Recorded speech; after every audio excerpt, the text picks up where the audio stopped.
অভেদানন্দ মহারাজ ইনি হচ্ছেন অভেদানন্দ মহারাজ, ওনারই কুটির এটা। অভেদানন্দ মহারাজজির কুটির না? হ্যাঁ। তো এখানে মাকে বসিয়েছে। হ্যাঁ, এখানে প্রতিষ্ঠান হয়েছে, পিছনে গেস্ট হাউস আছে। আচ্ছা। অভেদানন্দ মহারাজ স্বামীজি মহারাজের টক্কর চলতো, বলতো আমি আপন, বলতো আমি আপন।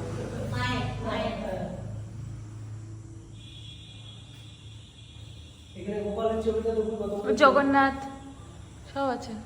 এই যে মা পুজো করছেন মাকে, এই যে মা পুজো করছে, আর এই যে উনি এই জায়গাটা ডোনেট করেছেন, এই জায়গাটা এই যে এই জমিটা উনি ডোনেট করেছেন। আচ্ছা, এই যে উনি যে জমিটা, এই মানে এই মায়ের এই মন্দিরের জমিটা উনি ডোনেট করেছে। ওনার নাম দেওয়া আছে কি?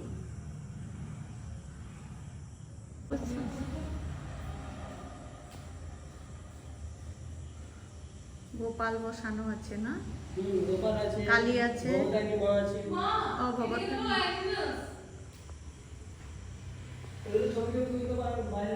উনি এই মায়ের মন্দিরটা ডোনেট করেছে, জমিটা।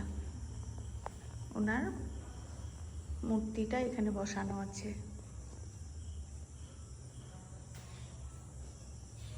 এটা কল্পতরু ছবি।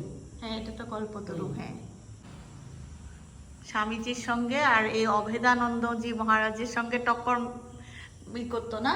হ্যাঁ, বলে মা আমার আপন। ভক্ত, উনি বলতেন আমি পরম ভক্ত। আচ্ছা আচ্ছা। আর কালকে এটা দেখাবো, এটা লক্ষ্মী জলা মা, ছবিটা দেখুন। হ্যাঁ, এই লক্ষ্মী জলা মাকে প্রথমবার ঠাকুরের ভাব সমা দিয়েছিল, মানে হ্যাঁ জ্ঞান হ্যাঁ দিয়েছিল। হ্যাঁ, কালো মেঘে সাদা বক দেখে। বক দেখেছিল। জগন্নাথ দেবেরও মূর্তি আছে। আর ওখানে চৈতন্যদেব, চৈতন্য মহাপ্রভু। আচ্ছা, নিত্যানন্দ ওনাদেরও আছে না এখানে ছবি। আবার এই যে এখানে ঠাকুরের এটা কি হয়েছিল যেন? ঠাকুর বসে আছেন, একজন ভক্ত প্রণাম করছে। হ্যাঁ, ঠাকুরকে। আর বানর একটা বসে আছে।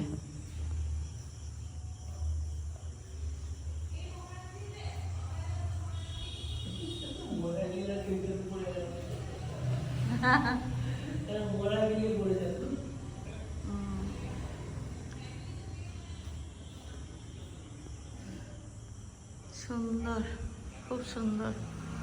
অভেদানন্দজি মহারাজের এটা মন্দির, কুটির না? হ্যাঁ।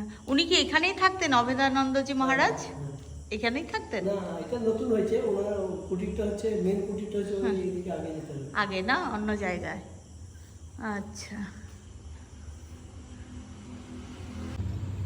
অভেদানন্দজি মহারাজ মায়ের এই মূর্তিখানি নিজে প্রতিষ্ঠা করেছেন।